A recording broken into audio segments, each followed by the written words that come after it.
Designee of the Minority Leader.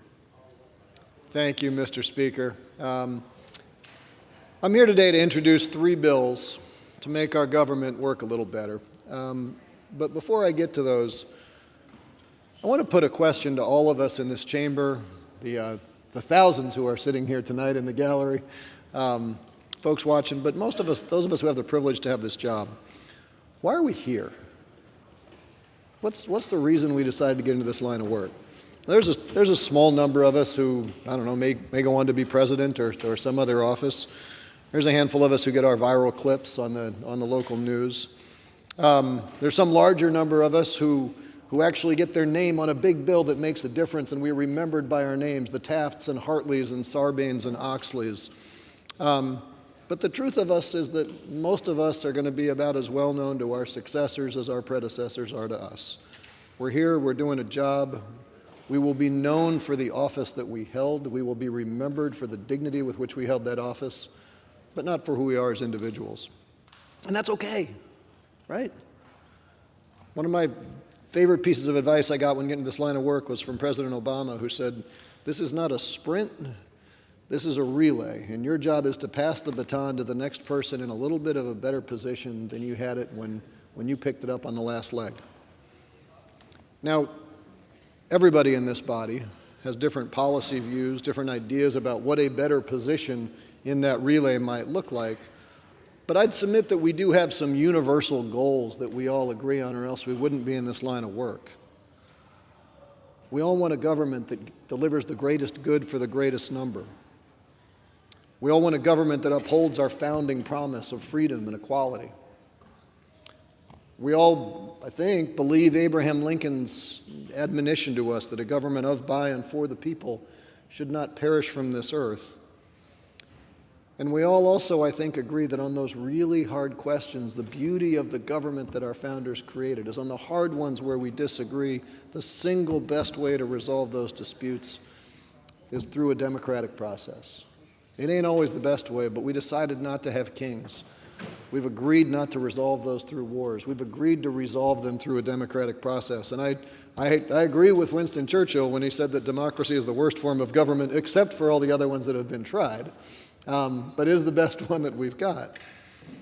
And I put those goals out there because I think they're universal, but if we're honest with ourselves, I'm not sure we're doing such a good job. When we have record wealth inequality, when we have record numbers of mass shootings, when we have surging levels of deaths of despair from the opioid crisis to suicide, it's hard to say that we're doing the greatest good for the greatest number. When we've got persistent male-female wage gaps, racial wealth gaps, steady numbers of black men getting killed for minor traffic violations, it's hard to say we're doing a really good job at upholding a promise to freedom and equality. When we look at what we do in this building, not just on our end here, but the north and the south ends of the building, do we do what the people ask us to do? Things that are overwhelmingly popular. Campaign finance reform, getting rid of gerrymandering, holding ourselves to the same legal and ethical standards that we ask all American citizens to be held to. We can't get those bills sent to the president's desk. Those things are rejected. We don't even get them out of this building. That's a question of whether we really are making sure that we have a government that is of, by, and for the people. Because I know that you all face the same questions I get when I go home. People say, why is it that people in this institution are failing to do things that are overwhelmingly popular? When we see those little polls that say Congress has a 20% approval rating, that should be a red light that we got to fix things. And of course, the refusal of substantially all of one political party, the party of Lincoln, to condemn an attack on the U.S. Capitol that sought to overturn a free and fair election is not a commitment to preserve and abide by the wisdom of the majority. Now, that can get depressing, and I'm not trying to depress anyone. It can be a cause for hopelessness, but not for us, right? I mean, we got into this job to fix things. Mr. Speaker, I know you got into this job to fix things, make things better, right? Seeing something that's broke is an opportunity to make it better. Maybe it's an opportunity for us to build something better, and maybe people will remember our names. But we got to get to work and move the baton forward to do that. And if we are going to do that, we have to first acknowledge some unpleasant, if self-evident, truths. First of all, we don't like to say it around here often, but we should. Our founders actually weren't perfect. They weren't Moses. They weren't Jesus. They were fallible people just like us. One of my favorite descriptions of the Constitutional Convention was Benjamin Franklin. And he was asked about the process, and he said, when you assemble a number of men to have the advantage of their joint wisdom, he should have said in women, but it's with the times. When you assemble them to get their joint wisdom, you inevitably assemble all of their prejudices, their passions, their errors of opinion, their local interests, and their selfish views. He was talking about the Constitutional Convention. Sounds an awful lot like he's talking about all the people we work with every day, right? We've all got our errors of opinion and our selfish views, and that's okay. Trust our founders that they were not perfect and they were just as flawed as we all are. The second thing we got to acknowledge is that our founders didn't actually think the Constitution was perfect. It's not this immutable stones passed on the mountain. This is Thomas Jefferson in September 1789, after the Constitution was ratified. He wrote to James Madison, every constitution, this is a little crazy, I warn you. Every constitution, every law should naturally expire at the end of 19 years. It might be that every form of government is so perfectly contrived that the will of the majority, remember, will of the majority, could always be obtained fairly, but this is true of no form. Now, I'm not suggesting that all our laws expire in 19 years, but these are the people who wrote the Constitution saying, I'm not sure this thing is really good for more than 19 years or so. That if we're going to make sure that we fulfill the will of the majority, we might have to prune it. Okay, that's fine. The third thing, and this is the one that I think is most important for us here today, is that our founders did not understand democracy nearly as well as we do. They were an amazing group of people. They did an amazing thing. But we have 233 years of wisdom that they did not have. We learned something with that time over the course. I mean, think about the fact that our founders designed a constitution with the idea that there would not be political parties. They called them factions, but they couldn't contemplate of a world where you could have a functioning democracy and political parties. Well, I think we've proved you can do that. They didn't have standing armies. They didn't have income taxes. They couldn't contemplate of a country where women had the right to vote. They couldn't contemplate a country where they didn't have the ability to hold slaves and not only not allow them to vote, but do a whole bunch of other things to suppress their freedom and their equality. They kicked that problem down the road. Again, these things sound familiar, right? We've been there. Now, they were wise enough to plan for those surprises. They made the Constitution amendable. But we know things they didn't know. We are governing in a different environment still under those tools. And if we acknowledge that they were no perfect than we are, if we acknowledge that we have a responsibility to move this baton forward, then I think we can be honest about what we can do and not be constrained by our own ambition. Because what's clear, the answer to that question, why is it that we can't do things that the majority of the American people want, is in large part because while our founders paid lip service to democracy, they said in that letter that Jefferson wrote to Madison that it is important that a government do the will of the majority. At core, they didn't really trust the will of the majority. They created the Electoral College because they didn't trust that people could be trusted with the vote, that direct elections of presidents was going to be a problem. You go and you read the stuff they read, and they said, some populist could just stir up the passions of some uninformed rube in the rural areas. I mean, these are almost direct quotes. They didn't trust that people in a fully democratic society could elect the president, so they created the Electoral College. They created the Senate expressly to frustrate the will of the majority. Now, I say they, this wasn't a universal view, but there was no way that we were going to have these United States to get all those colonies to agree unless there was some way to prevent the will of the majority from causing laws to go forward. And so we created the Senate. You could argue that we created the Senate to preserve slavery, and it did that for, a couple dozen years. But it massively overrepresented the low population states in order to make sure that we could actually get people to agree to join in these United States. That's what they did. Today, when it was founded, the biggest state had 10 times the population of the smallest state. Today, it's up to almost 100. So we have massively disenfranchised huge numbers of Americans' people because of a structure that was designed to disenfranchise large but not as big numbers of American people.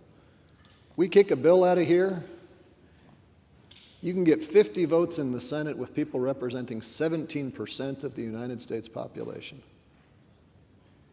When our voters ask us, why can't you get things done that are supported by the will of the majority, it's built into our system. And then finally, our founders created the Supreme Court with largely no checks and balances on the Supreme Court. Lifetime appointments, no ethics obligations. Goodness knows we've seen a fair amount of what's going on there right now. And remember, Marbury versus Madison, that significantly expanded the power of the court relative to the legislative branch, came after the Constitution was signed. This is a different structure than what they contemplated. And that effectively gave the Supreme Court not the ability to write laws, but darn close to it. Because you get one Supreme Court justice that flips the majority, and all of a sudden you can say that our work here, all the good work we put in, is unconstitutional and turned over on the whim of one vote. That's not majoritarian. I'd ask you to consider for a moment, what would our country look like just over the last couple dozen, maybe 3 decades, if the will of the majority had prevailed, if we actually lived in a country where we only did what the majority of Americans want to do. Well, first off, I'd like to introduce you to President Gore. Followed not too long after by President Hillary Clinton. We would have elected our first female president because that was the will of the majority, right? That would have had a dramatically different Supreme Court, whole numbers of decisions. How do we think about the Second Amendment in the wake of Heller would have been a heck of a lot different with different judges on that court. How we think about campaign finance in the wake of Citizens United would have been quite a bit different with different folks in the Supreme Court. The Dobbs decision, do we believe that women are truly equal in this society? That might have been a different decision if we had expressed the will of the people. And by the way, campaign finance reform, women's right to choose, wanting to not get shot, these are very popular things with the majority of the American people. And yet we can't deliver that because of what happened. I'm going to give you an exception that proves the rule. And this one is, we don't talk about enough here, but we as House members, this one should make us furious. Last year, this body passed on a bipartisan basis the Emmett Till Anti-Lynching Act. We made lynching a federal crime. Long, long overdue. Went to the Senate passed it, signed it into law, the president signed it. It is a bill now. It is now a federal crime to lynch in America. Good for the Senate. You know when that bill first passed this body? 1922. It took 100 years, a century, for the Senate to acknowledge what the House had acknowledged for 100 years, that lynching is bad. We got to fix this place, folks. So if we don't want to answer that question anymore, when people say, why can't you do what we want? We all know what they tell us, right? Why can't you do what we want? Well, it's because you're corrupt. It's because your donors won't let you do this. It's because you're just in it for your ego. And look, there's some of us who suffer from those problems. But if the institution needs fixing, we can fix it on our own.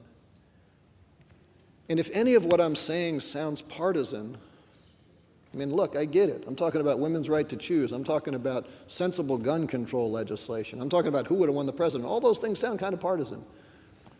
That is only because we have, in this structure, we have gotten to a point where one party in America is representing the views of the majority of the American people, and the other party derives its power solely from those minoritarian institutions.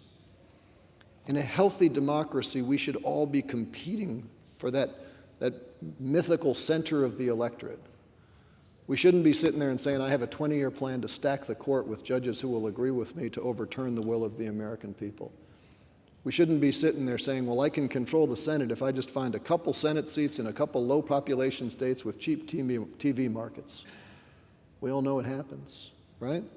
We will be healthier, both of our parties, if we commit ourselves to the idea, as Jefferson said, that if we're not representing the will of the majority, because no form of government ever consistently does, let's fix it so that we do. Which brings me to the 3 bills we introduced today. The first bill is a constitutional amendment to add 12 national at-large senators. Doesn't do anything else to change the Senate. Doesn't do anything to frustrate Article 5, that you can't in any way diminish the relative power of the Senate. But imagine what would happen if 10% of the Senate had an interest in representing the will of the American people.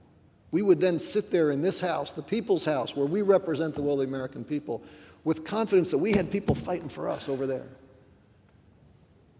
It'd make it that much harder for them to filibuster a good bill that comes out of here, because why would you filibuster something that's supported by the majority of the American people?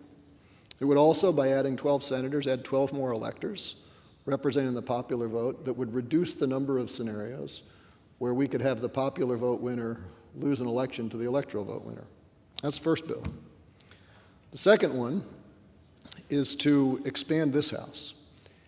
And in the next census, 2030, to say, let's go out and look at the smallest state in the union and say the size of that state is going to set the size of a congressional district. Because if we are the House of Representatives, we should make sure that all of us represent as close as we can the same number of people. The House hasn't grown since 1911. The population of the United States has grown 3.5 times since 1911. All of us in this room, on average, varies, your mileage may vary, represent 740,000 people. 1911, we represented 200,000 people. Imagine how much different our jobs would be if we had 200,000 constituents to represent, to go talk to understand, to make sure that we reflected their views. We'd be better. We'd be more representative. There's only 2 countries in the world in parliamentary democracies that represent more people than we do: India and Afghanistan. We're the crazy outlier, right? So let's expand the House, make us more representative. If we did that based on the last census, that would add something like 130 seats to this House. Again, would add further electors. It would make us more diverse. It would bring in a new group of people, would make us better, make us more representative. And then the third, because I know there's a lot of constitutional originalists in the room, is to restore the Supreme Court to their Article 3 responsibilities. You haven't read it in a while, I'd encourage you to go read Article 3 of the Constitution that lays out the scope of the Supreme Court. It says that they are responsible for matters of admiralty law, maritime law, matters relating to ambassadors, disputes between the states, and such appellate jurisdiction as the Congress may see fit to provide from time to time. Well, if we have a court that is consistently not fulfilling the will of the American people, if we have a court that is consistently encroaching on our power here in this chamber, overturning our judgments is what we do, it is in our power to perhaps see fit from time to time to reduce their appellate jurisdiction. So what we've said is let's reduce their appellate jurisdiction to the circuit courts, and let's depoliticize judge selection processes by, if the courts are going to say that a law that we passed is unconstitutional, we will select from a pool of circuit court judges, appellate court judges, at random, and it'll take at least 70% of them to overturn a bill that we pass out of here. It takes 2/3 for us to overturn a veto, right? Let's hold them to the same standard. Let's not make this political. Let's get enough people involved in the pool that you can't politicize this. Do it for the good of making this place work. Also would eliminate the shadow docket. Why do we allow ourselves to continue to live in a world where the Supreme Court can just decide to rule on something and not even explain it? How do you work as a lawyer if you don't know that? Let's get rid of the shadow docket. I'm not perfect. You aren't perfect, Mr. Speaker. None of us in this room are perfect. Our founders weren't perfect, but we are perfectible. And we have a job that affords us the opportunity and the responsibility to make our government a little bit better, a little bit more responsive, a little bit more democratic, to move the baton forward. And I would submit to you that that is just an amazing privilege. I'm grateful to have it. I'm grateful to serve with all of you. And I hope I can get the support of this body and my colleagues to redouble our commitments to make our government better, make sure that we honor Jefferson's promise to tune it and tweak it if it's not carrying out the majority will, and to pass that baton forward to whoever follows us up in a little better position than we got it ourselves. Thank you, Mr. Speaker, and I yield back. The gentleman yields back. Under the Speaker's announced policy of January 9th, 2023, the gentleman from Colorado, Mr. Buck, is recognized for 60 minutes as the designee of the